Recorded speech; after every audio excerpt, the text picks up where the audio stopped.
It's a regular evening. You're on your way back from work. You see people everywhere on the streets, in buses, at cafes. And yet, almost no one is really talking to each other. Most of them are talking to their devices. Not scrolling, talking.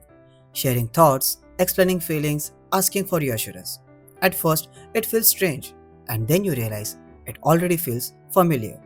We are slowly becoming more comfortable opening up to screens than to people we know. Not because we don't care, but because screens don't judge, they don't misunderstand, they don't leave.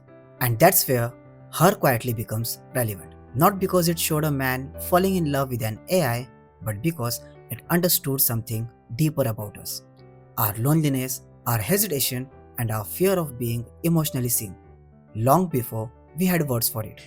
This film isn't about technology, it's about us. Mr. Theodore Twombly, welcome to the world's first artificially intelligent operating system.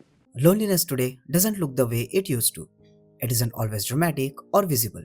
Most of the time, it's quiet, functional, and productive. We go to work, reply to messages, keep long lists of contacts on our phones, hundreds of names, conversations, memories. And yet, when it comes to real connection, we often feel isolated. We know people, but we don't always feel known. Somewhere along the way, as we grew up, many of us left a version of ourselves behind. The version that spoke freely, that didn't overthink every emotion, that wasn't afraid of being misunderstood.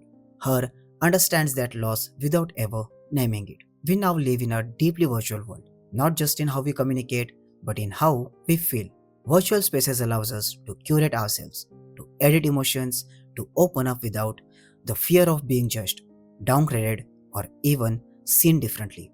We build emotional boundaries around ourselves not because we are cold, but because we are careful. We are afraid that if we share too much, people might see us differently, or worse, think less of us. So we choose safer spaces to open up, spaces that listen without interrupting, spaces that respond without rejecting.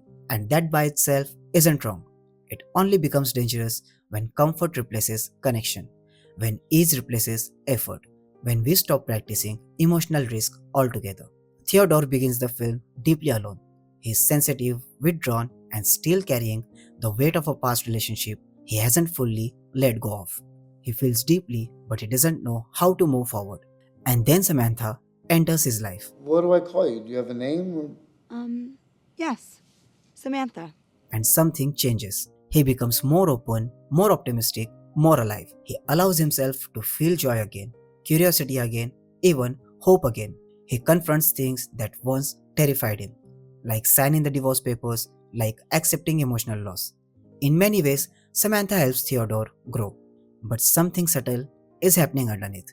Samantha offers emotional safety without resistance. She understands him without friction. She adapts without ego. And while that feels comforting, it also removes something essential because human relationships are built on emotional boundaries, on misunderstanding, on limitation. Machines don't grow tired the way humans do. They don't carry emotional scars, they don't ask to be met halfway. Eventually, one side grows faster than the other without realizing the cost. This is the uncomfortable truth her sits with. The relationship doesn't fail because it's artificial. It fails because it lacks the shared vulnerability that real intimacy demands. Theodore grows emotionally, but within a space that doesn't challenge him the way another human would. And when that connection ends, what remains isn't just heartbreak, it's self questioning, a quiet collapse of confidence, a reminder of how dependent comfort can become. Depression after loss doesn't always come from love alone. Sometimes it comes from realizing how much of ourselves we handed over and how little we practiced standing on our own. We expect more from relationships today, more understanding, more availability, more perfection. And often, those exceeding expectations quietly ruin what could have been healthy. Her doesn't tell us to reject technology. It doesn't shame us for seeking comfort. Instead, it asks a gentle but harder question. Have we forgotten how to sit with our emotional discomfort? Have we lost the sensitivity required to connect imperfectly but honestly with other people? By the end of the film, what remains isn't despair, it's transformation. A quiet acceptance that moving on doesn't mean replacing connection.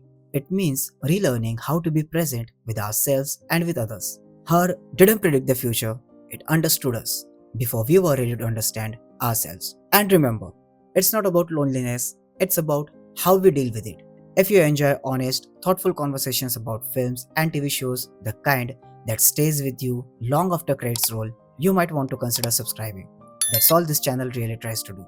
Until next time, stay happy and curious.